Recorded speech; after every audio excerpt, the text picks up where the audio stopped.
নমস্কাৰ প্ৰিয় দৰ্শক ডি প্ৰাইমছলৈ সকলোকে স্বাগতম জনাইছোঁ মই পাৰ্থ। প্ৰিয় দৰ্শক, নিৰ্বাচন সমাগত যদিহে ফেব্ৰুৱাৰীৰ 20 তাৰিখৰ ভিতৰত নিৰ্বাচনৰ তাৰিখ ঘোষণা কৰা হয় তেতিয়াহ'লে মাত্ৰ 20-22 দিনমান আছে। গতিকে নিৰ্বাচনৰ কথাই পাতিম। দুটা বিষয় মূলতঃ শিৰোনাম দখল কৰিছে। প্ৰথমটো হৈছে মিত্ৰতা, শাসক পক্ষৰ মিত্ৰতা আৰু সমান্তৰালকৈ বিৰোধী পক্ষৰ মিত্ৰতা। লগতে কিছুমান এনে বিষয়ে এইকেইদিন শিৰোনাম দখল কৰিছে যিকেইটা বিষয় অসমৰ কাৰণে খুবেই প্ৰাসংগিক, central to the state of Assam. সেইকেইটা বিষয়, সেই বিষয়টো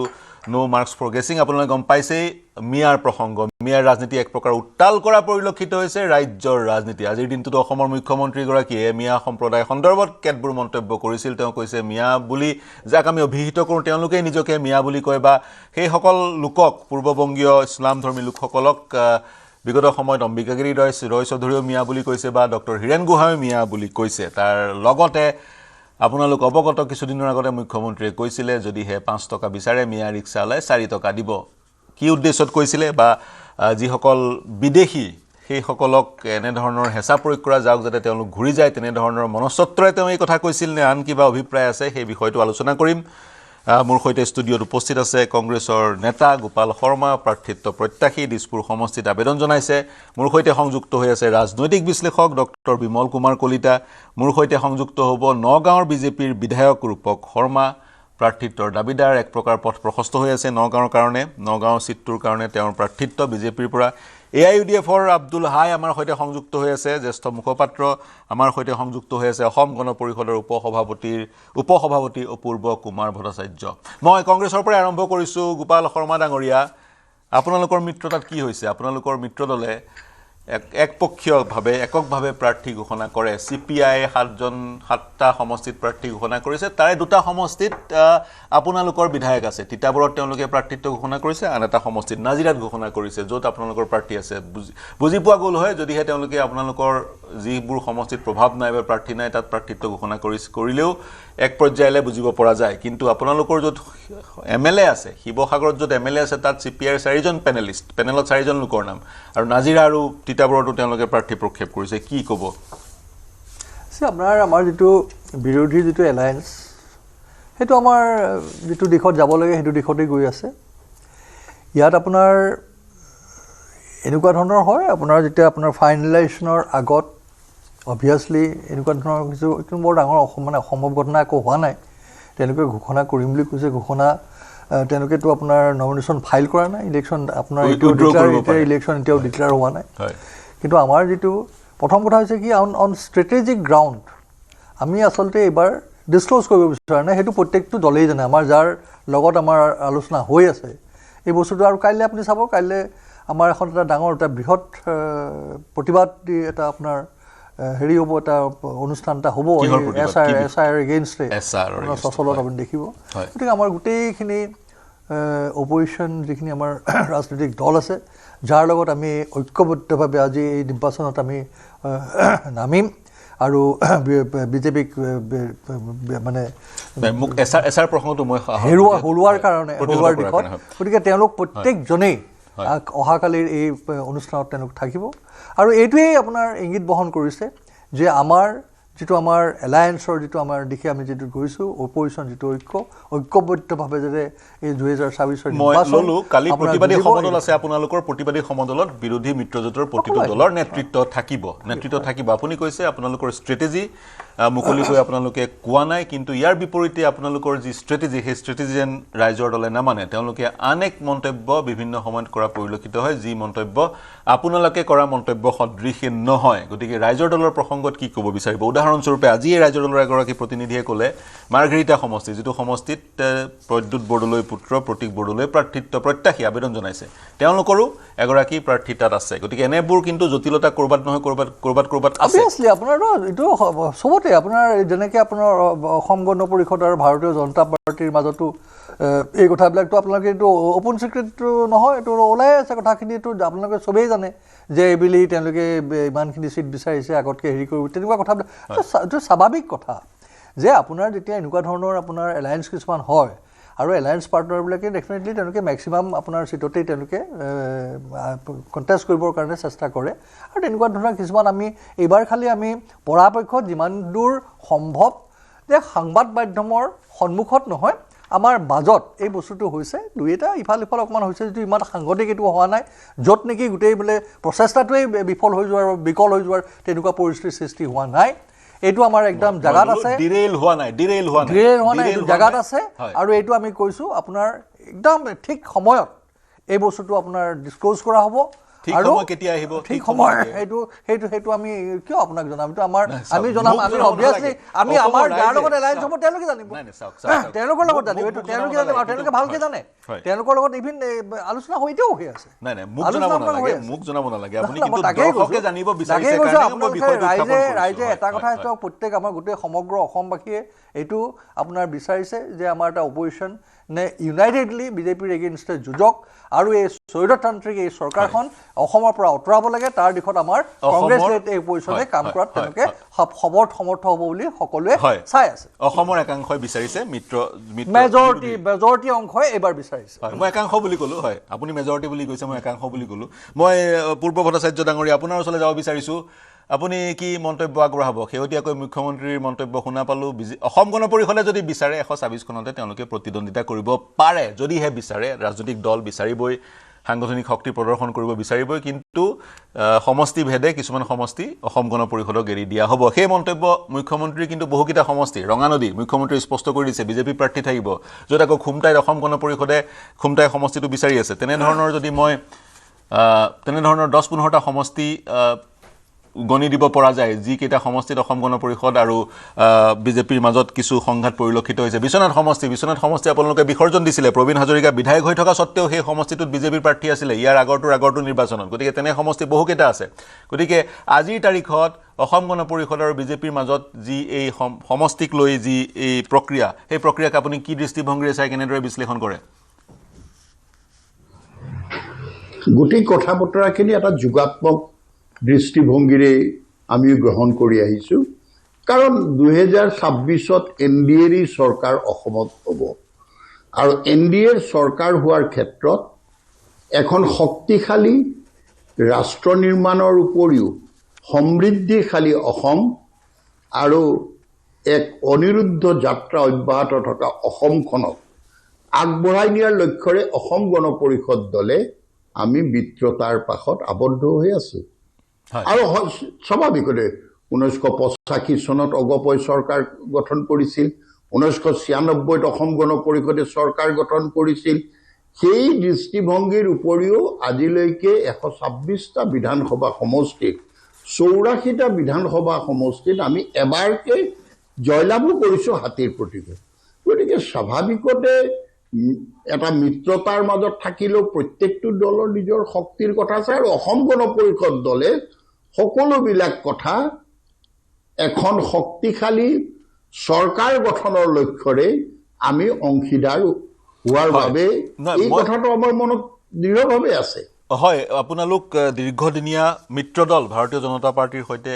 মিলি আপোনালোকে নিৰ্বাচনত অৱতীৰ্ণ হৈছে মই যদি স্পেচিফিক কিছুমান উত্তৰ বিচাৰোঁ আপোনাৰ পৰা উদাহৰণস্বৰূপে দেৰগাঁও সমষ্টিৰ বিশ্লেষণ ৰাজনৈতিক পণ্ডিতসকলে এনেদৰে আগবঢ়ায় দেৰগাঁও সমষ্টিৰ যিকেইটা জিপিত বিজেপি অসম গণ পৰিষদ শক্তিশালী আছিল দেৰগাঁও সমষ্টিৰ যিকেইটা জিপিত অসম গণ পৰিষদ শক্তিশালী আছিলে সেইকেইটা জিপি আন এটা সমষ্টিলৈ স্থানান্তৰ কৰা হ'ল আৰু দেৰগাঁও সমষ্টি এতিয়া বিজেপিয়ে চকু দিছে বিজেপিয়ে নিজৰ প্ৰাৰ্থী ৰাখিব বিচাৰিছে টিয়কত বিজেপিয়ে নিজৰ প্ৰাৰ্থী বিচাৰিছে ৰঙানদীত মুখ্যমন্ত্ৰী স্পষ্ট কৰি দিছে গতিকে অসম গণ পৰিষদ ক'ৰবাত নহয় ক'ৰবাত অসম গণ পৰিষদে প্ৰাৰ্থিত্ব প্ৰক্ষেপ কৰিবলৈ নামনি অসমৰ সমষ্টিকেইটাহে থাকিবগৈ নেকি যিকেইটা সমষ্টিত সংখ্যালঘু ভোটাৰৰ সংখ্যা বেছি বা উজনিত যদি স্পেচিফিকেলি অসম গণ পৰিষদৰ স্পেচিফিকেলি কিবা সমষ্টিৰ কথা আপুনি ক'ব বিচাৰে এইকেইটা সমষ্টিত অসম গণ পৰিষদ শক্তিশালী অসম গণ পৰিষদক লাগিব এইকেইটা সমষ্টি তেনেধৰণৰ সমষ্টি আছে নেকি অসম গণ পৰিষদ দলে মিত্ৰতাৰ ধৰ্ম পালন কৰিয়েই আমি শক্তিশালী হৈ থকা সমষ্টিসমূহৰ বিষয় আমাৰ মাজত যেতিয়া আনুষ্ঠানিক আলোচনা হ'ব আলোচনাত সেই গোটেই বিষয়বিলাক উত্থাপন হ'ব এতিয়া আপুনি যিকেইটা সমষ্টিৰ কথা কৈছে দেৰগাঁৱত অগপৰ বিধায়ক আছে টিয়কত অসম গণ পৰিষদৰ বিধায়ক আছে ঠিক একেদৰে ৰঙানদী এটা নতুন সমষ্টি যোৱাকালি মাননীয় মুখ্যমন্ত্ৰী ডাঙৰীয়াই যিটো বক্তব্য হৈছে তেওঁ কৈছে যে লোকসভাৰ নিৰ্বাচনত বিজেপিয়ে ৰঙানদীত বেছি ভোট পাইছে যিহেতুকে সাংসদগৰাকী বিজেপি দলৰ পৰা আছিল হয়। আৰু আজিৰ দিনত এই কথাটো তেওঁ কৈছে যে বুথৰ যিসকল শক্তিশালী সেই দিশৰ পৰা অসম গণ পৰিষদ দলে নৱগঠিত ৰঙানদী সমষ্টিত পূৰ্ণ পৰ্যায়ৰ সাংগঠনিক প্ৰক্ৰিয়া অব্যাহত ৰাখিছে আৰু প্ৰতিদিনেই বিভিন্ন দলৰ পৰা আহি অসম গণ পৰিষদ দলত যোগদান চলি আছে তেনে দিশৰ পৰা ৰঙানদী সমষ্টিটোত অসম গণ পৰিষদ দল নিৰ্বাচন জিকিব পৰাকে শক্তিশালী এতিয়া বিষয়টোৰ অপেক্ষা কৰিব যে মিত্ৰতাৰ যেতিয়া আলোচনা হ'ব তেতিয়া কিছু দিয়া নিদিয়া কিছু শেষৰটো এটা প্ৰশ্ন আৰু এটা থাকিলে ঢেকিয়াজুলি বৰচলা তেজপুৰ এইকেইটা সমষ্টি তাৰে এটা সমষ্টিত চাগৈ আপুনিও প্ৰাৰ্থিত্ব প্ৰক্ষেপ কৰাৰ প্ৰক্ৰিয়া চলাইছে ঢেকিয়াজুলি তেজপুৰ বৰচলা তেজপুৰৰ গণ পৰিষদৰ বিধায়ক বিষ্ণু ৰাভাৰ পুত্ৰ পৃথ্বীৰাজ ৰাভা এই তিনিটা সমষ্টি প্ৰথম কথা হ'ল 1985 চনৰ পৰা 67 নং তেজপুৰ বিধানসভা সমষ্টি অসম গণ পৰিষদৰ দখলত আছে মাজতে আমি 1991 চনত যেতিয়া আমি দুটা বিভাজিত হৈছিল তেতিয়া হেৰুৱাইছো তাৰপিছত আৰু এবাৰ কিন্তু প্ৰায় 30টা বছৰ একেৰাহে অসম গণ পৰিষদ দলৰ প্ৰাৰ্থীক তেজপুৰৰ ৰাইজে মৰম আৰু আশীৰ্বাদেৰে দিছপুৰলৈ পঠিয়াই আহিছে আৰু এই ক্ষেত্ৰত সেই স্থিতিক অৱলম্বন কৰিয়ে অসম গণ পৰিষদ দলৰ তেজপুৰ সমষ্টি সমিতিও বুথৰ পৰা দলটোক তৃণমূল পৰ্যায়ৰ পৰা অৰ্থাৎ যিটো কথা কোৱা যায় দলটোৰ সাংগঠনিক দিশ নিৰ্বাচনত প্ৰতিদ্বন্দ্বিতা কৰিলে কিন্তু আমি যিহেতুকে মিত্ৰতাত আছো গতিকে বিজেপি আৰু এজিপিৰ মাজত কোনো ধৰণৰ সংঘাত হ'ব নিদিয়াকৈ সকলোবিলাক কথা আগবাঢ়িব বিচৰাটো অপৰাধ নহয় অনুভৱ ব্যক্ত কৰাটো দুখনীয় নহয় কিন্তু যিহেতুকে এনডিএৰ চৰকাৰ গঠন হ'ব আৰু এখন শক্তিশালী নিৰংকুশ সংখ্যাগৰিষ্ঠতাৰ এখন এনডিএ চৰকাৰ গঠনটো আমাৰ উভয়ৰে লক্ষ্য আমি সেই দিশেৰে গোটেই কথাবিলাক ললো আমিতো ঢেকিয়াজুলি সমষ্টিৰ পৰা আমাৰ বিধায়ক হৈছিল ঢেকিয়াজুলি সমষ্টিৰ প্ৰয়াত প্ৰাক্তন বিধায়ক জোচেফ টপ্প ডাঙৰীয়া তেজপুৰ লোকসভাৰ পৰাও সাংসদ হৈছিলে বৰচলাটো দুবাৰকে অসম গণ পৰিষদ দলৰ প্ৰাৰ্থী জিকিছিল গতিকে কথা বতৰাবিলাক তেনেকুৱা নহয় সেই সময় এনেকুৱাও আছিল আমাৰ বুজা পৰা আৰু ৰাজনৈতিক দূৰদৰ্শিতা যিটো সময়ত ভাৰতীয় জনতা পাৰ্টি ঢেকিয়াজুলি এৰাই চলিছে আপুনি ঢেকিয়াজুলিৰ কথা নকলে এগৰাকী পঠিয়াই ঢেকিয়াজুলিৰ কথা কৈছো ঢেকিয়াজুলিত আজিৰ দিনত মিত্ৰজোঁটৰ বিজেপি দলৰ প্ৰাৰ্থী গৰাকী তাতে বিধায়ক হৈ আছে কিন্তু এই ঢেকিয়াজুলি সমষ্টিটো অসম গণ পৰিষদ দলে 1985 চনৰ পৰা যুঁজি থাকোঁতে আমি তাত তিনিবাৰকে বিধায়ক জিকিছিল আৰু তাৰ বিধায়কগৰাকীয়ে প্ৰয়াত জোচেফ টপ্প ডাঙৰীয়া তেজপুৰ লোকসভা সমষ্টিৰ পৰা সাংসদ হৈছিল অৰ্থাৎ শোণিতপুৰ জিলাত এটা আঞ্চলিকতাবাদৰ এটা সাংঘাতিক ধৰণৰ প্ৰভাৱ আছে জাতিৰ প্ৰতি দায়বদ্ধতা থকা কাৰণ ইয়াতে অসম আন্দোলনত প্ৰাণাহুতি দিয়া বহুত বীৰ শ্বহীদ আছে আৰু ভাৰতবৰ্ষৰ স্বাধীনতা আন্দোলনৰ অন্যতম কেন্দ্ৰভূমি ঢেকিয়াজুলি বৰচলা আৰু আমাৰ তেজপুৰকে ধৰি এইবোৰৰ দেশমাতৃৰ প্ৰতি জড়িত থকা বহু বিষয় জড়িত আমি প্ৰত্যেকটো সমষ্টি এনেকুৱা ধৰণৰ কথা নহয় যে আমি মিত্ৰতা আছিলো কাৰণে তেতিয়া জিকিছিলো কাৰণে সেই কথা বতৰাবিলাক নহয় কিন্তু অসম গণ পৰিষদ দলে এটা সন্মানজনক আৰু শক্তিশালীভাৱে মিত্ৰতাত আছে আৰু ভট্টাচাৰ্য ডাঙৰীয়া মই ললো সমষ্টিকেইটাৰ আভাসো আপুনি দিলে ৰূপক শৰ্মা ডাঙৰীয়া আমাৰ সৈতে সংযুক্ত হৈছে নগাঁৱৰ পৰা শৰ্মা ডাঙৰীয়া স্বাগতম জনাইছোঁ মিত্ৰতাৰ প্ৰসংগ আমি উল্লেখ কৰি আছিলোঁ অপূৰ্ব ভট্টাচাৰ্য ডাঙৰীয়াকো মিত্ৰতাৰ কথা সুধিলোঁ বিশেষকৈ নগাঁও জিলাক লৈ বহুকেইটা সমষ্টি নগাঁও জিলাক লৈ আপোনাৰ কি মন্তব্য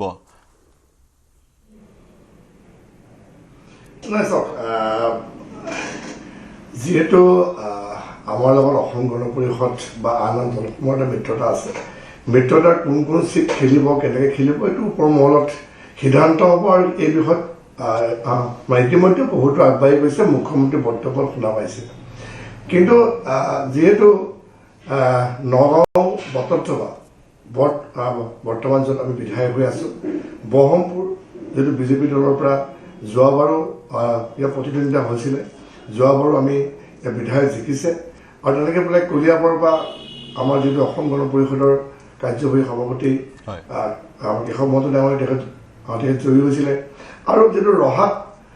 যিহেতু অসম গণ পৰিষদ আছিলে কিন্তু পিছত তেওঁ যিহেতু যিগৰাকী ব্যক্তি জিকিলে তাৰ পিছত বিজেপিত এতিয়াও জইন কৰা নাই যদিও দলৰ পক্ষত আছে গতিকে 4টা ছিট চাব গ'লে আমাৰ মিত্ৰতাৰ পক্ষত আছে আৰু এই 4টা ছিটত মিত্ৰদল খুব সুন্দৰকৈ জিকিব বিপুল ভোটত জিকিব ই নিশ্চিত গতিকে ক'ত কেনেকৈ খেলিব কি খেলিব ইতিমধ্যে লাহে লাহে যিবোৰ ছবিবোৰ স্পষ্ট হৈছে দেখা পাইছে মুখ্যমন্ত্ৰীয়ে বক্তব্য দিছে আৰু মই ভাবোঁ যে আমাৰ যিটো মানে মিত্ৰতা এই মিত্ৰতা সুন্দৰকৈ আমাৰ লগত যিটো সম্পৰ্ক আছে ইয়াৰ ক্ষেত্ৰত কোনো ধৰণৰ আমাৰ বাক বিতণ্ডাও নহয় এটা বুজাপৰাৰ মাজত হ'ব আৰু নিঃসন্দেহে এটা খুব ভাল ধৰণে আমি নিৰ্বাচনটো খেলিব পাৰিম মই পুনৰ আপোনাৰ ওচৰলৈ যাম মই ডক্টৰ বিমল কুমাৰ কলিতা আপোনাৰ ওচৰলৈ আহিছোঁ তাৰপিছত মই আব্দুল হাই আপোনাৰ ওচৰলৈ যাম মই ডিবেটটো ছেট কৰিব বিচাৰিছোঁ প্ৰসংগটো উত্থাপন কৰিব বিচাৰিছোঁ ডক্টৰ বিমল কুমাৰ কলিতাৰ যোগেদি বিশেষকৈ মিয়াৰ ৰাজনীতিৰ উত্তাল আমাৰ অসমৰ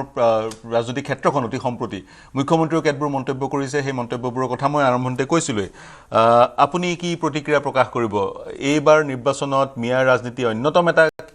চৰ্চাৰ কেন্দ্ৰবিন্দু হ'ব নেকি মুখ্যমন্ত্ৰীয়ে যিধৰণে ভাষ্য প্ৰদান কৰিছে 4 টকা যদি বিচাৰে 5 টকা যদি বিচাৰে 4 টকা দিব সেই অন্তৰ্নিহিত উদ্দেশ্যটো কি বুলি ভাবে লাৰ্জাৰ কনটেক্সটো আপুনি কি বুলি ভাবে আপোনাৰ মন্তব্যৰ আঁত ধৰি মই আব্দুল হাইৰ ওচৰলৈ যাম বাকীখিনি ৰাজনৈতিক ব্যক্তিৰ ওচৰলৈ যাম প্ৰথম কথাটো হৈছে মিয়া ভিত্তিক ৰাজনীতি বা মিয়া কেন্দ্ৰিক ৰাজনীতি আজিৰ নহয় কেৱল ভাষাৰ সালসলনি হৈছে ভাষা বা যিবিলাক শব্দ ব্যৱহাৰ কৰা হৈছে তাৰহে পৰিৱৰ্তন হৈছে মিয়া ৰাজনীতি আৰম্ভ কৰিছিল কংগ্ৰেছ দলেই তেওঁলোকক যেতিয়া প্ৰতিষ্ঠা কৰিছিল অসমত তাৰপিছত আমাৰ জন্মগতভাৱে অসম গণ পৰিষদৰ ৰাজনীতিও তেওঁলোকৰ ওপৰতে মিয়া শব্দটো ব্যৱহাৰ কৰা হোৱা নাছিল বাংলাদেশী অনুপ্ৰৱেশকাৰী হিচাপে আমি তেওঁলোকক তেতিয়া সম্বোধন কৰিছিলোঁ গতিকে যদি আমি কংগ্ৰেছৰ কথা চাওঁ বা এজিপিৰ কথা চাওঁ আৰু আজি স্পষ্টবাদী মুখ্যমন্ত্ৰী হিচাপে হিমন্ত বিশ্ব শৰ্মা ডাঙৰীয়াই মিয়াৰ প্ৰসংগটো অতি ষ্ট্ৰেইট এৱে যিটো কোৱা হয় একদম স্পষ্টকৈ উত্থাপন কৰিছে গতিকে এই মিয়াৰ ৰাজনীতিটো আজিৰ বুলি আমি ক'লে ভুল কোৱা হ'ব গতিকে এইটোৰ পটভূমিত বহুত দলে বিশেষকৈ কংগ্ৰেছে ক্ষমতা হেৰুৱাইছে এজিপিয়ে ক্ষমতালৈ আহিছিল আৰু এতিয়া আজিৰ প্ৰেক্ষাপটত যদি চাওঁ অসমীয়াৰ অস্তিত্বৰ সংকটো নুই কৰিব নোৱাৰি এওঁলোকৰ আগ্ৰাসনৰ কাৰণে সেয়েহে অসমীয়া খিলঞ্জীয়া জনগণৰ কাৰণে মিয়াৰ ৰাজনীতি প্ৰাসংগিক আৰু এই যিটো বিদেশীৰ আগ্ৰাসন বা বিদেশী মূলৰ মানুহৰ আগ্ৰাসন এই বিষয়টোৱে সদায় প্ৰাধান্য পাব আৰু অনাগত দিনতো এইটো প্ৰাধান্য পাব কিন্তু যেতিয়া এই প্ৰশ্নটো উত্থাপিত হয় তেতিয়া এটা বিশেষ তাৰিখৰ কথা আহে আমাৰ সন্মুখত 1971 চন গতিকে এই যে মিয়া শব্দটোৰ সৈতে এই তাৰিখটো 25 মাৰ্চ 1971 চন জড়িত হৈ আছে নে একাকাৰ মানে ইয়াৰ আগত মিয়া শব্দ হিচাপে যদি মিয়াটোৰ আবিধানিক অৰ্থ আমি বিচাৰো আবিধানিক অৰ্থ বহু থাকিব পাৰে হেতু সন্মান সূচক কিন্তু কথাটো হৈছে মই সকলোৰ ওচৰলৈ যাম মই ডিবেটটো সেটেই কৰিছো কথাটো হৈছে যে মিয়া শব্দটোৰ যদি আমি আবিধানিক অৰ্থ বিচাৰো তেতিয়া হলেতো এটা সন্মানজনক শব্দ এখন বৰ জনপ্ৰিয় সিনেমাই আছে ছোটে মিয়া বড়ে মিয়া বুলি পেলাই গতিকে এটো ডেফিনেটলি অপমান সূচক শব্দ নহয় এটা মানৱ গোটক অপমান সূচকভাৱে এই শব্দটো ব্যৱহাৰ কৰা হোৱা নাই বুলি কৈছে হেতু তেওঁলোকে লয় কাৰণ তেওঁলোকেও মিয়া বুলি নিজকে চিনাকি দিয়া উচিত যিহেতু তেওঁলোক মিয়া হয় গতিকে মই যদি আজি অসমীয়া হিচাপে চিনাকি দিবলৈ লাজ কৰোঁ এইটো কোনো যুক্তিকৰ কথা হ'ব নোৱাৰে এতিয়া মিয়া বুলি সম্বোধন কৰিলেই তেওঁলোকক অপমান কৰা বুলি মই নাভাবোঁ আৰু আমাৰ মুখ্যমন্ত্ৰী মহোদয়ে যিটো কথা উত্থাপন কৰিছে চাওক আমাৰ তেওঁলোকৰ যিটো আগ্ৰাসন তাৰ এগেইনষ্টত আমি আমাৰ খিলঞ্জীয়া জনগণে যিকোনো পন্থা অৱলম্বন কৰা উচিত তেওঁলোকৰ এই আগ্ৰাসনক ৰোধ কৰাৰ কাৰণে অসমীয়াই নিজৰ অস্তিত্বৰ কাৰণে যুদ্ধ কৰিবই লাগিব আৰু আমাৰ অসমীয়া ক'ব গ'লে আমাৰ খিলঞ্জীয়া মানুহে আচলতে নাজানে হাউ টু ৰেছপণ্ড তেওঁলোকৰ যিবিলাক কাৰ্যপন্থা তেওঁলোকৰ যিবিলাক বিভিন্ন ধৰণৰ এটা উদাহৰণ মই আব্দুল হাই ওচৰলৈ যাম এটা কথা মই ক'বলৈ বহু অপেক্ষা কৰি আছে তেখেতে এটা কথা কৈছে যে কংগ্ৰেছে মিয়াসকলক প্ৰতিষ্ঠা কৰিছে মোৰ মানে পুতৌ লগা কথা এইটো আপোনাৰ এখেতৰ ইতিহাসৰ যিটো জ্ঞান আপুনি এইটো চবেই জানে যে যেতিয়া আপোনাৰ সংক্ষেপত আব্দুল হাই অপেক্ষা কৰি আছে ফাৰ্ষ্ট ৱৰ্ল্ড ৱাৰৰ সময়ত তাৰ পিছত গোটেই সমগ্ৰ পৃথিৱীত এটা আপোনাৰ খাদ্য মানে ফুড স্কেৰচিটি হৈছিলে আৰু তেতিয়া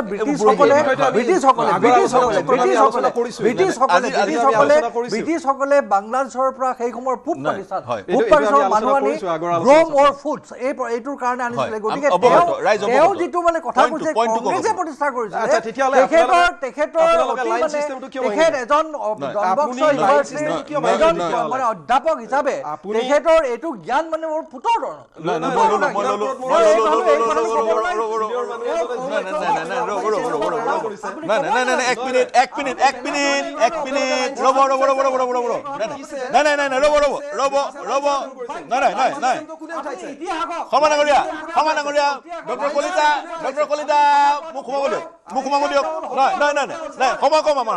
সময় কম সংবেদনশীল বিষয় প্ৰাসংগিক বিষয় এক মিনিট নহয় ৰ'ব এক মিনিট নহয় মই ললো শৰ্মা ডাঙৰীয়া ৰ'ব দুইজন মই ললো দুজন পইণ্ট ললো ৰ'ব শৰ্মা ডাঙৰীয়া ডক্টৰ কলিতা ললো মই আপোনাৰ পইণ্ট ললো ডিবেটটো ছেট কৰিব বিচাৰিছোঁ আব্দুল হাই অপেক্ষা কৰি আছে আব্দুল হাই কি মন্তব্য আগবঢ়াব তাৰপিছত আন কেইগৰাকী ৰাজনৈতিক ব্যক্তিৰ ওচৰলৈ যাম তেওঁলোক ডিষ্টেঞ্চত আছে দূৰত আছে তেওঁলোকৰ কিছু ডিছএডভান্টেজ আছে ষ্টুডিঅ'ৰ ভিতৰত আপোনালোকৰ এডভান্টেজ আছে কিন্তু তেওঁলোককো কথা কোৱাৰ সমান সুযোগ মই দিব লাগিব মই আব্দুল হাই আপোনাৰ ওচৰলৈ যাম মিয়াৰ ৰাজনীতিত উত্তাল ৰাজ্য কি মন্তব্য কৰিব চাওক পাৰ্থদা হয় ষ্টুডিঅ'ত যিসকলে আছে তেওঁলোকে ধুনীয়াকে ব্যাখ্যা কৰি আছে আমি যিহেতু ডিষ্টেঞ্চত আছো মই কৈছো সেইটো কথা আপুনি আপোনাৰ পইণ্টটো ৰাখক হয় মই কৈছো সেই কথা মোৰ পইণ্টটো হৈছে এনেকুৱা যে কথাটো এনেকুৱা হৈছে যে আজি মিয়া বুলি নহয় মানে অসমত বৰ্তমান যিসকল মুছলমান তেখেতসকলক শত্ৰু জ্ঞান কৰা হৈ আছে আপুনি চাওক বৰ্তমান যিটো এছআৰ চলি আছে এছআৰত যিসকল মানুহৰ নামত অভিযোগ দিয়া হল ভোটাৰ তালিকাৰ পৰা নাম কৰ্তন কৰিবলৈ হয় তাতে মুছলমানসকলক দিয়া হল মানে যিসকলক ইমান দিনে অসমৰ সন্মানীয় মুখ্যমন্ত্ৰীয়ে খিলঞ্জীয়া বুলি স্বীকৃতি দিছিলে দেখি জলহা গৰিয়া মৰিয়া তেখেতসকলকো সমান গতিত ভোটাৰ তালিকাৰ পৰা নাম কৰ্তনৰ কাৰণে অভিযোগ দাখিল কৰা হল তাৰমানে মুছলমানসকলক টাৰ্গেট কৰা হল মই এইখিনিতে এটা কথা আপোনালোকক কৈছো যে অসমৰ 1/3 মুছলমান জনগোষ্ঠীক বাদ দি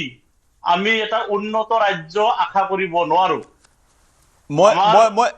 এটা প্ৰশ্ন থাকিলে মিয়া শব্দটো আপুনি কিদৰে গ্ৰহণ কৰে মিয়া শব্দটোক অপমানসূচকভাৱে গ্ৰহণ কৰে নে সন্মানসূচকভাৱে গ্ৰহণ কৰে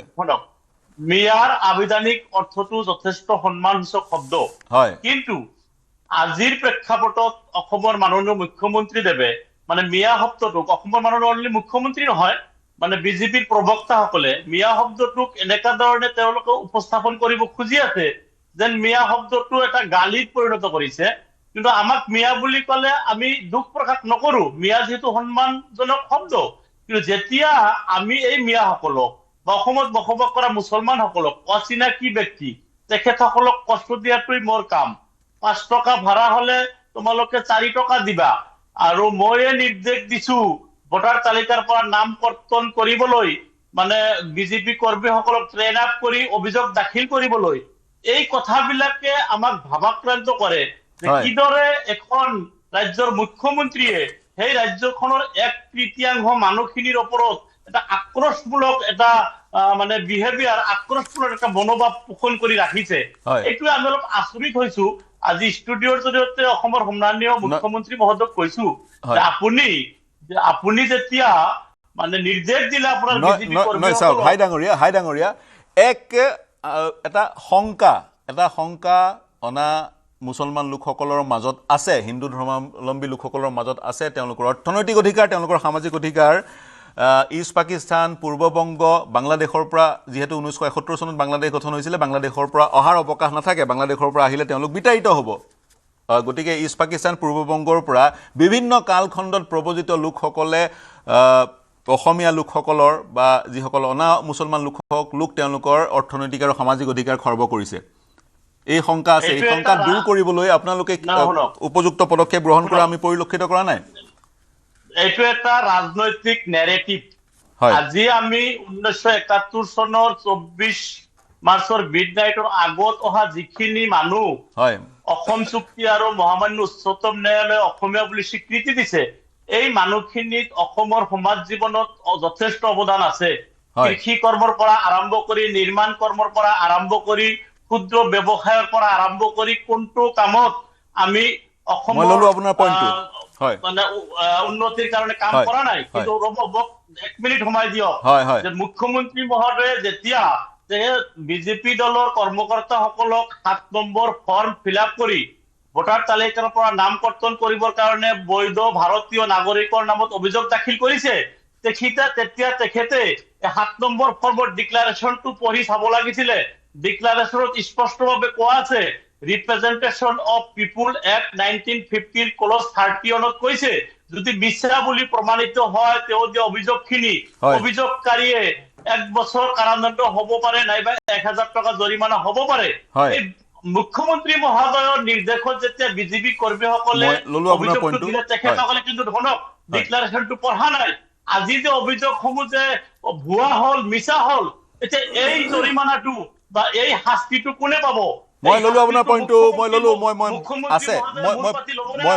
বিজেপিৰ কৰ্মীসকলক বিপথে পৰিচালিত কৰি তেওঁ যে মই ললো আপোনাৰ পইণ্টটো। হাই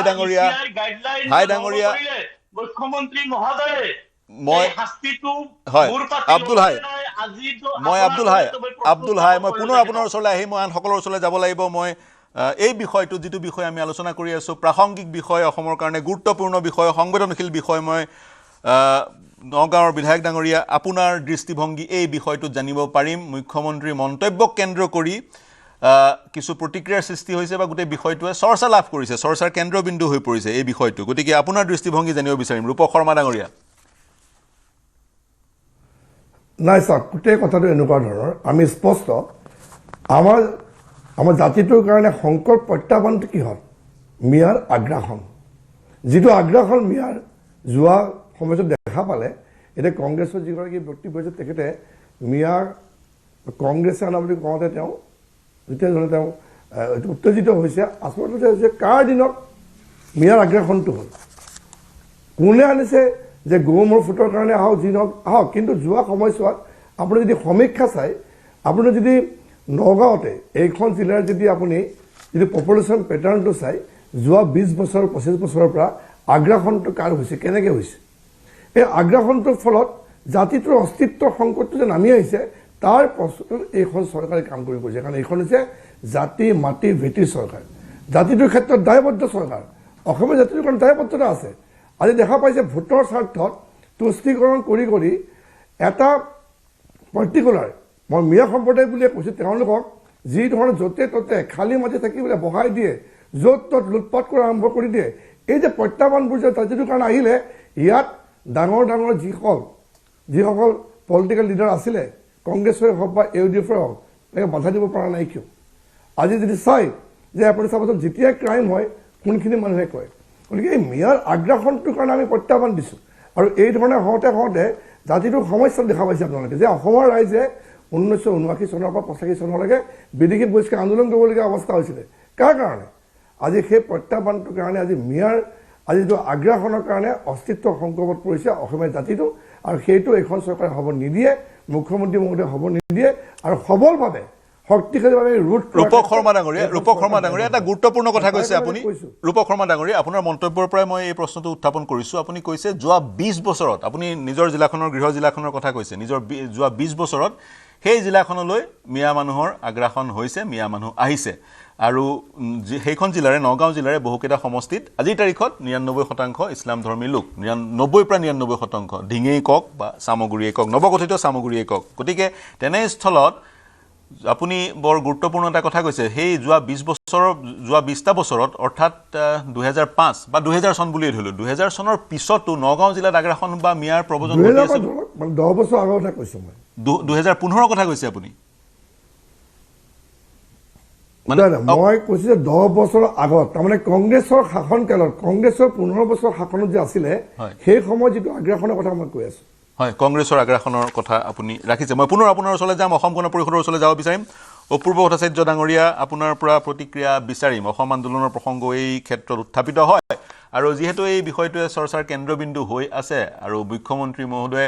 য'ত য'ত তেওঁ অৱকাশ পাইছে এই বিষয়টো উত্থাপিত কৰিছে যাৰ ফলত প্ৰতিদিনেই এই বিষয়টো চৰ্চাৰ কেন্দ্ৰবিন্দু হৈ পৰিছে গতিকে আপোনাৰ দৃষ্টিভংগী কি আপোনাৰ দলৰ দৃষ্টিভংগী কি এই মুহূৰ্তত প্ৰথম কথা অসমবাসী আৰু খিলঞ্জীয়াৰ স্বাৰ্থ সুৰক্ষিত হ'বই লাগিব এই ক্ষেত্ৰত অসম গণ পৰিষদ দলে কাৰো সৈতে কোনো আপোচ কৰা নাই ভৱিষ্যতেও নকৰে ঐতিহাসিক অসম আন্দোলন কিয় হ'ল 860 গৰাকীয়ে প্ৰাণ হেৰুৱাব লগা হ'ল কিয় হাজাৰ হাজাৰ জনে নিৰ্যাতিত হ'ব লগা হ'ল কিয় গৃহভূমি এৰি খিলঞ্জীয়াই বেলেগ ঠাইলৈ পলাবলগীয়া অৱস্থা কাৰ বাবে হ'ল এই সকলোবিলাক কথাক যদি অস্বীকাৰ কৰি বা নস্যাৎকৰিতৰ বৰ্তমান সৃষ্টি হ'ল মাননীয় মুখ্যমন্ত্ৰী মহোদয়ে এটা কথা স্পষ্টভাৱে কৈছে যে অসমীয়া জাতিৰ প্ৰতি প্ৰত্যাহ্বান অনা কোনো লোকৰ ক্ষেত্ৰতে মই কেতিয়াও সহনশীল হ'ব নোৱাৰো বা মই নমনীয়তা প্ৰকাশ নকৰো এইকাৰণে কৰিব নোৱাৰে কাৰণ জাতিটো সুৰক্ষিত ভৱিষ্যতৰ দায়িত্ব মুখ্যমন্ত্ৰী গৰাকীৰ ওপৰত আছে আমি অসম গণ পৰিষদ দলে 860 গৰাকী শ্বহীদৰ আত্মাৰ ত্যাগক সন্মান জনাই আমি কম যে আজি এই কথাটোক লৈ পেলাই এটা সম্প্ৰদায়ে এটা গোষ্ঠীয়ে একাংশ নেতাই এটা নিকৃষ্ট ৰাজনীতি আৰম্ভ কৰিছে কংগ্ৰেছে আজি নিজে এই কথা ক'লে কি লাভ হ'ব কংগ্ৰেছৰ শ্লোগানে আছিল আলি কুলি বঙালী বুলি আজি যেনিবা বাকীসকল গ'ল এটা পক্ষক লৈ তেওঁলোকে খেলিছে তেওঁলোকক শিক্ষিত কৰাৰ কোনো দায়িত্ব নললে তেওঁলোকক অসম আৰু অসমবাসীৰ প্ৰতি দায়বদ্ধ কৰি তোলাৰ কোনো প্ৰচেষ্টা নললে আৰু সেই গ্ৰ' মোৰ ফুডৰ নামত কংগ্ৰেছ দলে কেৱল ভোটৰ ৰাজনীতি কৰিলে আজি সেই বিশেষ গোষ্ঠীটোৰ পৰা আজি অসমীয়া মই স্পষ্ট কৰিম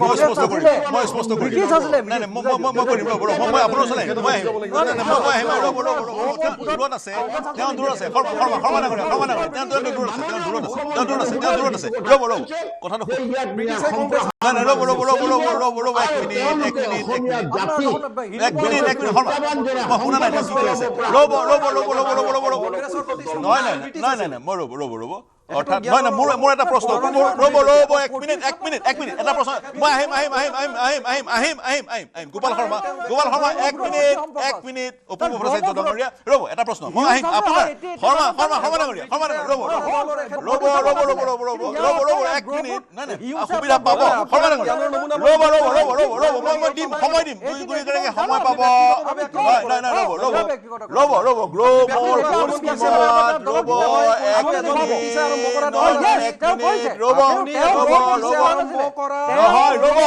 ৰ'ব এগৰাকী বিধায়ক আছে এগৰাকী নেতা বাহিৰৰ পৰা সংযুক্ত হৈ আছে ৰ'ব গ্ৰ' মোৰ ফুড 40ৰ দশকৰ এটা স্কিম বুৰঞ্জীৰ পৃষ্ঠাত অৱগত গুগলত আপোনালোকে চাই ল'লেও গম পাব গ্ৰ' মোৰ ফুড যেতিয়া ছাদুল্লাহ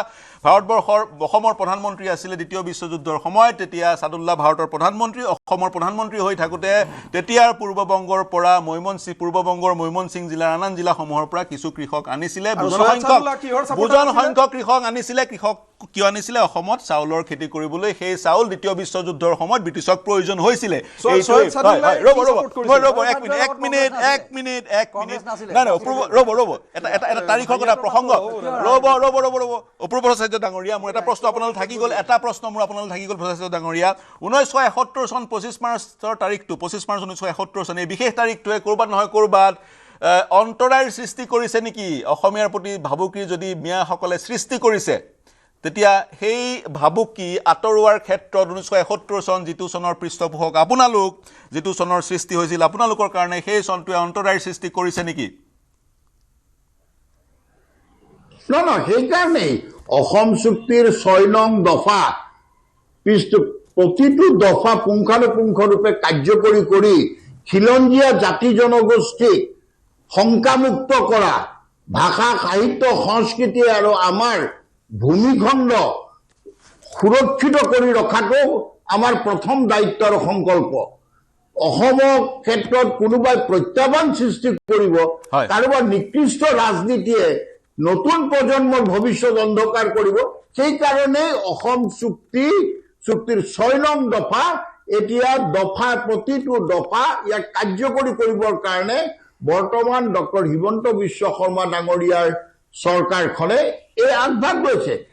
তাকে কৰিবলৈ যাওঁতে জাতিটো সুৰক্ষিত কৰি ৰাখিব লাগিব আৰু জাতিটো সুৰক্ষিত হোৱাৰ ক্ষেত্ৰত যিয়ে প্ৰত্যাহ্বানৰ সৃষ্টি কৰিব তেওঁৰ ক্ষেত্ৰত কোনো ধৰণৰ আপোচৰ প্ৰশ্ন অহা নাই এতিয়া অনৰ্থক কিছুমান কথাৰে পৰিৱেশটো নষ্ট কৰিব বিচাৰিলে নহ'ব কাৰণ লক্ষ্য আমাৰ সুৰক্ষিত অসম সমৃদ্ধিশালী অসম আৰু তাকে কৰাৰ ক্ষেত্ৰত আমি এই ক্ষেত্ৰত কৈছো যাতে বিশেষ সম্প্ৰদায়ক লৈ পেলাই একাংশ মানে এনেকুৱা দেখুৱাইছে আমদৰ্দি দেখুওৱাৰ নিচিনা হৈছে কিন্তু জাতিটো কথা কোৱাটো আৰু সনাতনীসকলৰ ওপৰত আজি বাংলাদেশত কি হৈছে আজি বাংলাদেশত আজি কি হৈছে সনাতনী মানুহসকল ভুগিছে তেওঁলোকক নিশংসভাৱে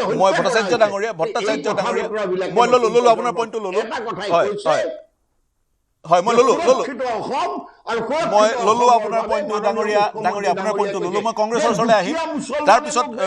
আন সকলৰ ওচৰলৈ যাম ৰূপক শৰ্মা ডাঙৰীয়াও কিবা এটা মন্তব্য কৰিব বিচাৰিছিল মই আহিম আপোনাৰ ওচৰলৈ সংক্ষেপত আহিম মই গোপাল শৰ্মা ডাঙৰীয়া এতিয়া কওক আপোনাৰ অসন্তুষ্টি অভিযোগ সততে উত্থাপন হয় এই মিয়াসকলৰ কংগ্ৰেছ পৃষ্ঠপোষক গ্ৰ' ম'ৰ ফুডৰ সময়ত যদি অনা নাছিল তাৰপিছত ভাৰত স্বাধীন হোৱাৰ পিছত কিন্তু যদিহে গ্ৰ' ম'ৰ ফুডৰ সময়ত আহিছিলে তেওঁলোকক নিজ দেশলৈ স্বদেশলৈ ঘূৰাই পঠিওৱাৰ ক্ষেত্ৰত আপোনালোকে যি ভূমিকা গ্ৰহণ কৰিব লাগিছিল গ্ৰহণ নকৰিলে PIP স্কিম আছিল আন কিবা কিবি আছিলে সেইবোৰ আপোনালোকে কাৰ্যকৰী আপোনাৰ শুনক এতিয়া মই প্ৰথম কথা গ্ৰ' ম'ৰ ফুড বাদ দিছোঁ কিন্তু তাৰপিছলৈ আহিছোঁ আপোনাৰ যেতিয়া আপোনাৰ ইণ্ডিপেণ্ডেঞ্চৰ যিটো পাৰ্টিশ্যন হৈছিলে পাৰ্টিশ্যনৰ সময়ত তেতিয়া আপোনাৰ এটা মাইগ্ৰেশ্যন হৈছিলে ফাৰ্ষ্ট যিটো আপোনাৰ হৈছিলে সেইটো প্ৰথম ঢৌ তাৰপিছত আহিলে আপোনাৰ কি হ'ল সেইটো পাৰ হৈ গ'ল তাৰপিছত গৈ পেলাই 1971ত যেতিয়া আপোনাৰ বাংলাদেশ ৱাৰ যেতিয়া আপোনাৰ হ'ল তেতিয়া আপোনাৰ সেইটো এটা আহি গ'ল তাৰপিছত কি হ'ল আপোনাৰ আফটাৰ আছাম একৰ্ড যেতিয়া হৈ গ'ল আছাম একৰ্ডৰ পাছত যেতিয়া আপোনাৰ 31st এইটো যিটো মাৰ্চ আপোনাৰ ফিক্সড হ'ল যে তাৰ সেইখিনি আগৰখিনি একচেপ্ট কৰিলে এই একৰ্ডখনে যে এইখিনি ঠিক আছে যিখিনি মানুহ আহিলে সেইখিনি একচেপ্টেড ইয়াৰে থাকিব তাৰপিছত যিখিনি আহিছিলে সেইখিনি হৈছে ডিটেক্ট কৰি পেলাই আপোনাৰ ডিটেক্ট কৰি সেইখিনি ডিপৰ্ট কৰাৰ ব্যৱস্থা কৰিব লাগে আৰু সেই সময়ৰ যিটো আপোনাৰ ষ্টেটিষ্টিকেল যিটো ৰিপৰ্ট আছে প্ৰায় 9.5 লাখ মান আপোনাৰ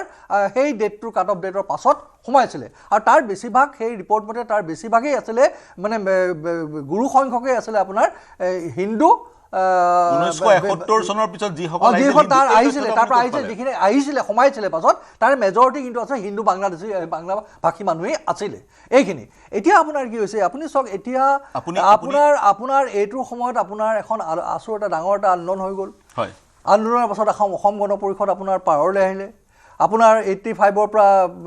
19 আপুনি জানে হ'ল তাৰপিছত পুনৰ তেওঁলোকে সেইটো কণ্টিনিউটি ৰাখিব নোৱাৰিলে পাছত আকৌ এবাৰ অসমৰ ৰাইজে তেওঁলোকক দিলে তেওঁলোকৰ মূল বস্তুটোৱে আছিলে যে এই বিদেশী বিতৰণ কৰি পেলাই অসমীয়াক সুৰক্ষিত কৰা তেওঁলোকে 10টা বছৰ সময় পালে তেওঁলোকে কৰিব নোৱাৰিলে আল্টিমেটলি পুনৰ আপোনাৰ অসমৰ ৰাইজে পুনৰ কংগ্ৰেছ দলক অসমলৈ মানে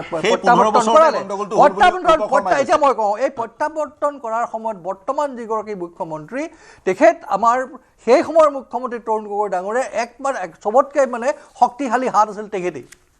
আজি তেখেতে ক'ব নোৱাৰে যে এই 15 বছৰত 2টা বছৰ বাদ দিছোঁ এই 13 বছৰত যে যিখিনি আছে তেওঁ ইকুৱেলি ৰেছপনচিবল এই ক্ষেত্ৰত গতিকে 13 বছৰ প্লাছ এই 10 বছৰ 13 আপোনাৰ 23 বছৰ হেমন্ত বিশ্ব শৰ্মা ইজ ৰেছপনচিবল তাত আপুনি কংগ্ৰেছলৈ আপুনি আঙুলিটো আব নোৱাৰে আৰু এটা কথা এভৰি টাইম তেওঁলোকে আপোনাৰ প্ৰত্যেক যেতিয়াই ইলেকশ্যন আহে সেইটো আপোনাৰ 14 চনটো বাদ দি পেলাই আপোনাৰ আপুনি 16 কওক আপুনি 19 কওক 21 কওক 24 কওক প্ৰত্যেকটো নিৰ্বাচনত তেওঁলোকে এইটো আপোনাৰ এটা হয় চিনাকি আপোনাৰ হয় খৰাঘাইত নহয় আপোনাৰ মোগল এই বিভিন্ন ধৰণৰ কথা কৈ পেলাই কাৰণ তেওঁলোকে আপোনাৰ উন্নয়নত সম্পূৰ্ণভাৱে বিফল হৈছে আজি চবতকৈ ডাঙৰ অসমৰ সমস্যা হৈছে আপোনাৰ দুৰ্নীতি আজি আপোনাৰ কি হৈছে আজি আমাৰ এটা ডাঙৰ এটা ইলেকশ্যন হৈছে আপোনাৰ মুখ্যমন্ত্ৰীৰ বিৰুদ্ধে মুখ্যমন্ত্ৰীয়ে কিমানখন গাৰ্ডেন ক'ত তেওঁ লৈছে কিমান মাটি তেওঁৰ ফালে কৰিছে কিমান তেওঁ ৰিচৰ্ট খুলিছে কিমান তেওঁ স্কুল খুলিছে কিমান তেওঁ আপোনাৰ হোটেল খুলিছে এইটো হৈছে ডাঙৰ প্ৰশ্ন আজি এটা কথা হৈছে কি আপোনাৰ যিটো অভাৰলোডেড ট্ৰাক যিটো আপোনাৰ সিন্ডিকেট পীয়ুষ হাজৰিকাই চলোৱা বুলি এটা হঠতে আপোনাৰ এটা এলিগেশ্যন আহি আছে এই যে অভাৰলোডেড ট্ৰাকবিলাকৰ একচুৱেলি ৰহস্যটো কি আজি আপোনাৰ আমাজন যিখন ছেকেণ্ড আমাজন বুলি কয় ডিং পাটকাইত আপোনাৰ আজি মাৰ্ঘেৰিটাৰ সেইটো ছাইডত যিটো আপোনাৰ কয়লাৰ যিটো আপোনাৰ বৃহৎ কয়লাৰ যিটো সেইটো এটা মাফিয়াৰ হাতত এৰি দিয়া হৈছে গোটেই ডিহিং পাটকাইখন আপোনাৰ মানে এনভাইৰমেণ্টেলি যিটো আপোনাৰ চেঞ্চিটিভ জোন যিটো ছেকেণ্ড আমাজনৰ এইটো বিনষ্ট কৰি পেলোৱা হৈছে তাৰ যিটো সিন্ডিকেটৰ সেই সিন্ডিকেটৰ সেইটোৱে প্ৰশ্ন কৰিছে এইবিলাক কথা হৈছে ইম্পৰ্টেণ্ট কৈছোঁ আজি আপোনাৰ এই যিবিলাক পঢ়া শুনা কৰি যিবিলাক ইউথ আমাৰ নৱপ্ৰজন্ম যিখনে ভৱিষ্যতে আমাৰ অসম তেওঁলোকৰ নিবনুৱা সমস্যাৰ এইখিনি কথাত আহিছে আজি আপোনাৰ গৃহিণীসকলে বৰ্ধিত যিটো মূল্য তাত আপোনাৰ পাকঘৰত সোমালে মূৰে কপালে হাত দিব লগা অৱস্থা যিটো হৈছে সেইটোৱে ধৰিছোঁ গতিকে আজি ইমান বছৰে যিটো ৰাইজক ঠগিলে এই মিয়া এই অচিনাকি কয় যিটো ইচ্ছু কৰি তেওঁলোকে যিটো তেওঁলোকৰ ঢাকি ৰাখিব বিৰতি ল'ব লাগিব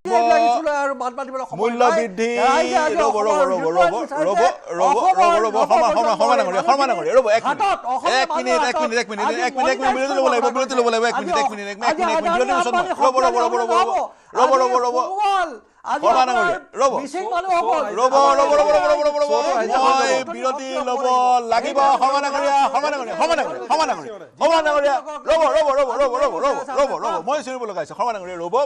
মূল্য বৃদ্ধি দুৰ্নীতি ইত্যাদি ইত্যাদি খুবেই প্ৰাসংগিক বিষয় মূল্য বৃদ্ধিৰ কাৰণে গৃহিণীয়ে মূৰে কপালে হাত দিয়াৰ বিষয়বোৰ খুবেই প্ৰাসংগিক বিষয় তাৰ সমান্তৰালে আন বিষয়বোৰো বিশেষকৈ মিয়াৰ প্ৰসংগতেও শিৰোনাম দখল কৰিছে কাৰণ ৰাজনৈতিক দলৰ নেতৃত্বই সেই প্ৰসংগটো যেতিয়া অৱকাশ পায় তেতিয়াই উল্লেখ কৰে আৰু একাংশ বুজন সংখ্যক অসমীয়া মানুহৰ মাজত সেই অসমৰ মানুহৰ মাজত সেই আশংকাটো আছে এতিয়া আশংকাটো বাস্তৱ নে আশংকাটো সৃষ্টি কৰা হৈছে সেই সন্দৰ্ভতে আমি আলোচনা কৰিবলৈ আগবাঢ়িছোঁ মই এটা বিৰতি ল'ব লাগিব বিৰতিৰ পিছত মই ডক্টৰ কলিতা ৰূপক শৰ্মা ডাঙৰীয়া আব্দুল খাই সকলোৰ ওচৰলৈ যাম সংবেদনশীল এটা বিষয় আলোচনা কৰি আছোঁ বিৰতি ল'ম শীঘ্ৰে ঘূৰি আহিম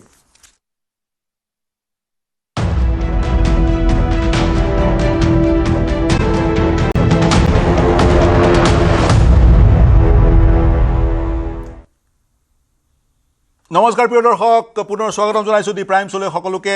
অসমৰ ৰাজনীতিৰ কথা পাতি আছিলোঁ বিশেষকৈ নিৰ্বাচনৰ পূৰ্বৰ ৰাজনৈতিক প্ৰেক্ষাপটৰ কথা পাতি আছিলোঁ মিত্ৰতাৰ কথা পাতিছোঁ নিঃসন্দেহে যিবোৰ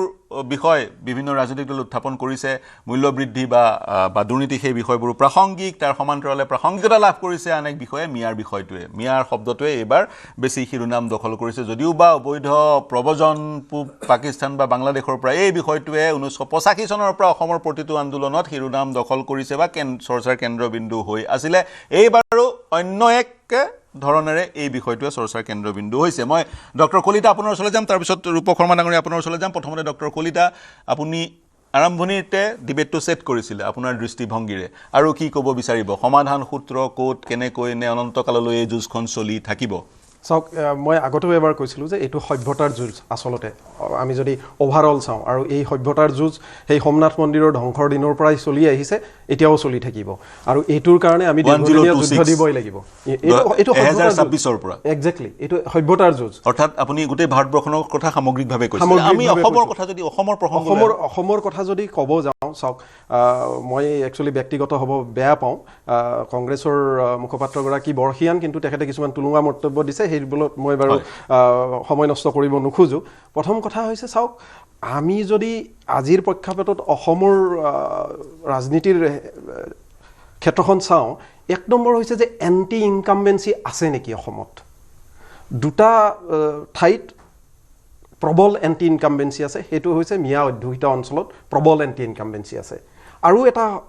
কম পৰিমাণৰ এণ্টি ইনকামবেঞ্চি আছে এমপ্লয়মেণ্ট মানে আনএমপ্লয়ড ইউথখিনিৰ মাজত বাকী যিখিনি অন্যান্য জনসাধাৰণ আছে তেওঁলোকৰ মাজত প্ৰ ইনকামবেঞ্চি আছে চ' মই ক'ব খোজোঁ যে এই যুঁজখন আজিৰ প্ৰেক্ষাপটত 60-40ত আগবাঢ়ি আছে শাসকীয় দল তেওঁলোকৰ বিভিন্ন আঁচনিৰ যোগেদিও হ'ব পাৰে মই কাৰণবোৰ বেলেগকৈ আলোচনা কৰিম কিন্তু যদি মই সামগ্ৰিকভাৱে ক'ব যাওঁ এইটো 60-40 এডভান্টেজ আৰু ইণ্ডি গঠবন্ধনৰ যিটো প্লেটফৰ্ম তেওঁলোকে যিটোৰ ওপৰত বেচিকেলি আশা কৰি ভৰসা কৰি আগবাঢ়ে সেইটো হৈছে ছেকুলাৰিজিম কিন্তু সেইটোক মই সঁচা ছেকুলাৰিজিম বুলি বিশ্বাস নকৰোঁ কিয় কাৰণ আছে কাৰণ হৈছে তেওঁলোক তোষামোদকাৰী তেওঁলোকে তোষামোদৰ যোগেদি যদি সেকুলাৰিজম প্ৰতিষ্ঠা কৰিব খুজি কেনেকৈ হ'ব আপুনি 80ৰ পৰা 85% সনাতনী সমাজ এখনত যদি আপুনি 15ৰ পৰা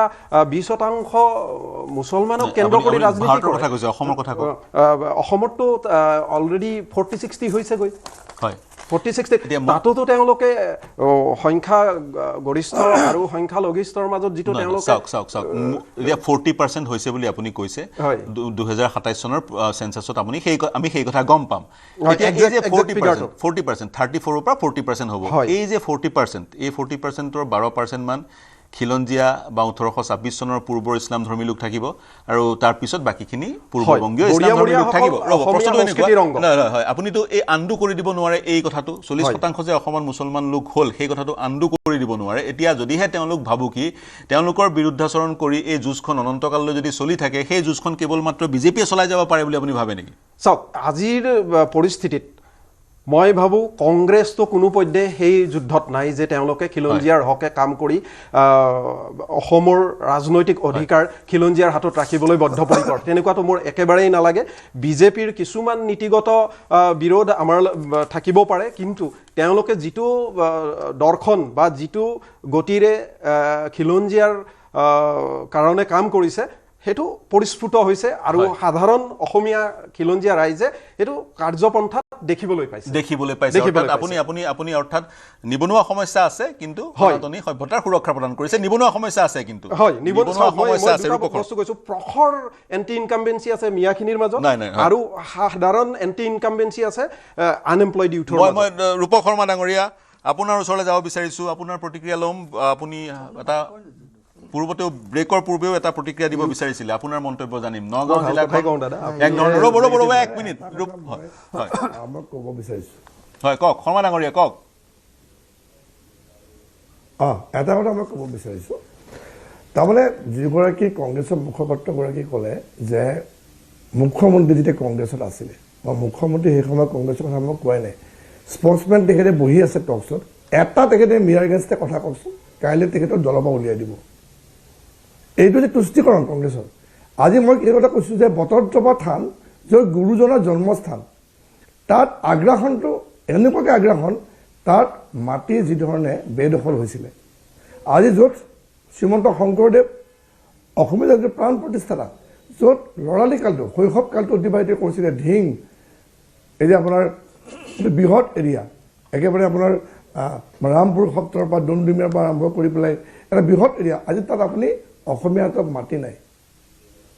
গোটেই মাটি আগ্ৰাসন হৈছে গতিকে আজি এইখন চৰকাৰে বটদ্ৰৱাত গুৰুজনৰ জন্মস্থানত যিধৰণে মিয়াই মাটি বেদখল কৰিছিলে তাৰ পৰা সেই উচ্ছেদ কৰি পেলাই তাত আৱিৰ্ভাৱ ক্ষেত্ৰ বনাইছে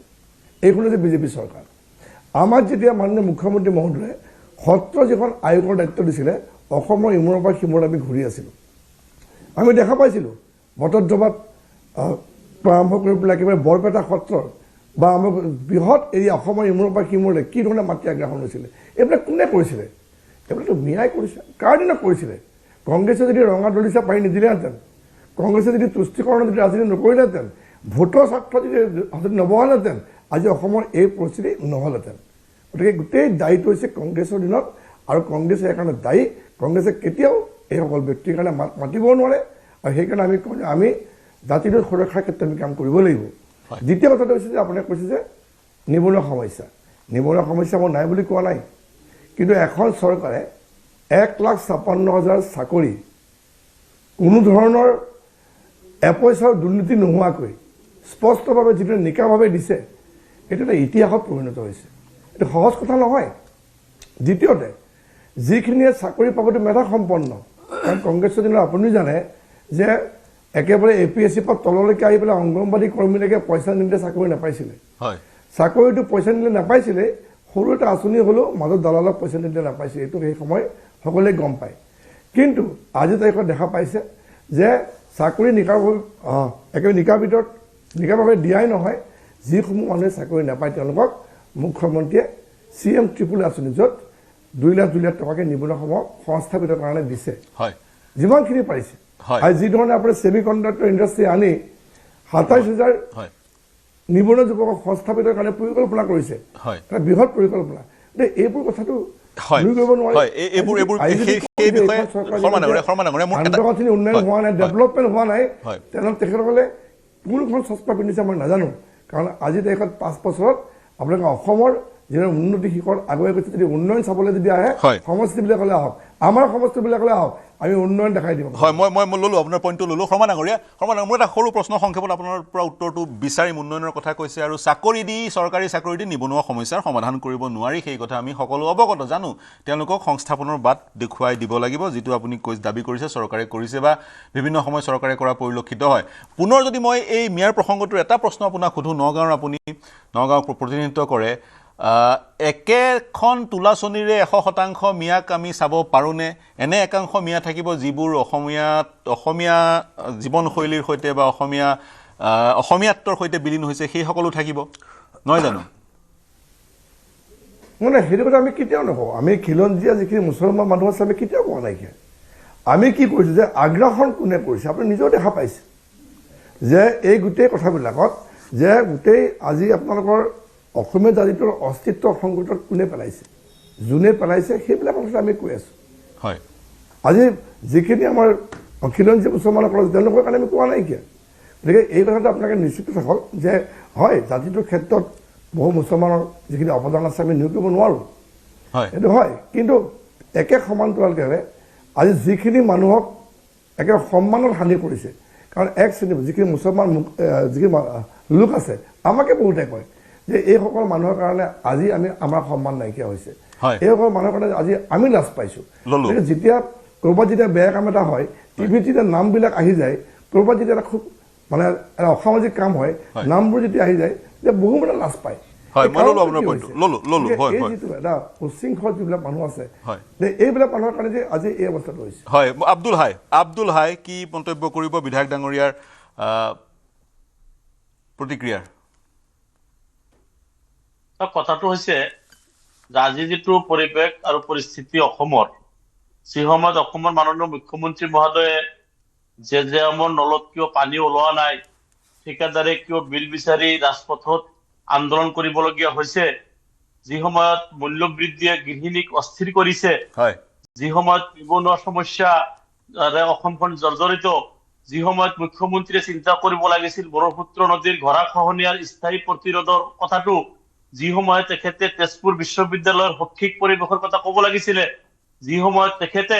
হিয়াৰামঠু জুবিন গাৰ্গৰ মৃত্যুৰ তদন্ত প্ৰক্ৰিয়া বা ন্যায়ৰ কথা ক'ব লাগিছিলে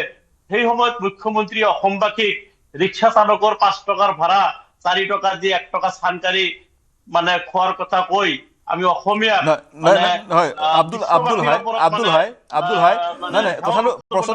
প্ৰশ্নটো এই ধৰণৰ কোনোবাই যদি অসমীয়াৰ প্ৰতি ভাবুকিৰ সৃষ্টি কৰিছে প্ৰত্যাহ্বান জনাইছে সেইসকলৰ বিৰুদ্ধে পদক্ষেপ গ্ৰহণ কৰিবই লাগিব সেই স্থিতি অসম গণ পৰিষদৰ বিজেপিৰ গতিকে প্ৰত্যাহ্বান জনোৱাসকলৰ বিৰুদ্ধে পদক্ষেপ গ্ৰহণ কৰিছে যিসকলে প্ৰত্যাহ্বান জনোৱা নাই এই স্থানত আছে বিলীন হৈ তেওঁলোক আছে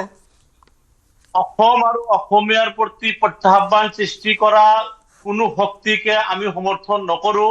অসম আৰু অসমীয়াৰ প্ৰতি প্ৰত্যাহ্বান সৃষ্টি কৰা সেই শক্তিক আমি গোটেই অসমীয়া মিলি জাতি ধৰ্ম বৰ্ণ নিৰ্বিশেষে আমি অসমত বায়ু পানী সেৱন কৰা প্ৰতিগৰাকী অসমীয়াৰে দায়িত্ব আমাৰ প্ৰত্যাহ্বানৰ সৃষ্টি কৰা শক্তিক প্ৰতিৰোধ কৰাটো এই ক্ষেত্ৰত আমাৰ কোনো দ্বিমত নাই কিন্তু সেই মানে প্ৰতিহতৰ কথা ক'বলৈ গৈ মানে এছাম মানুহক এটা জনগোষ্ঠীক টাৰ্গেট কৰি হাৰাশাস্তি কৰা হ'ব আজি অলপ আগতে আমাৰ বিজেপিৰ বিধায়ক গৰাকী কৈছে যে মানে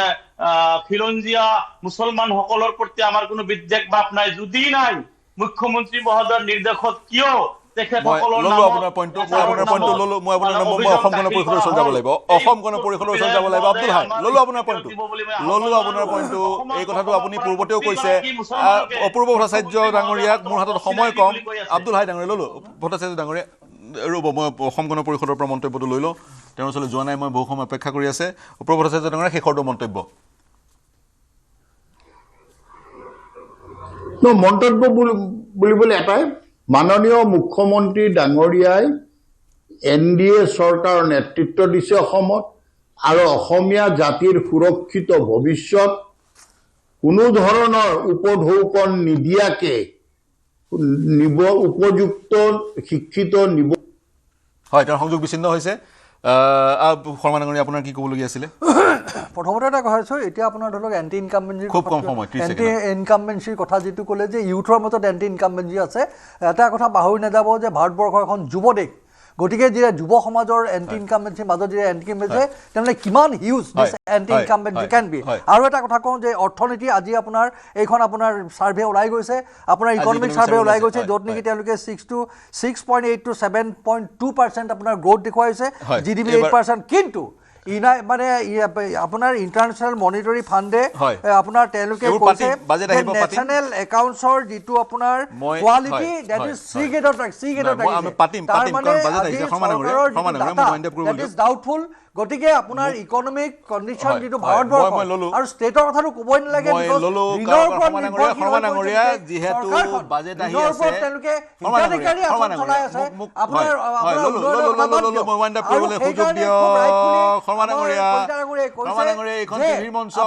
ৰাজনৈতিক সভা নহয় আপোনাৰ ৰাজনৈতিক সভা নহয় নিৰ্বাচনী সভা নহয় শৰ্মা ডাঙৰীয়া চাওক বাজেট সেশন আহিব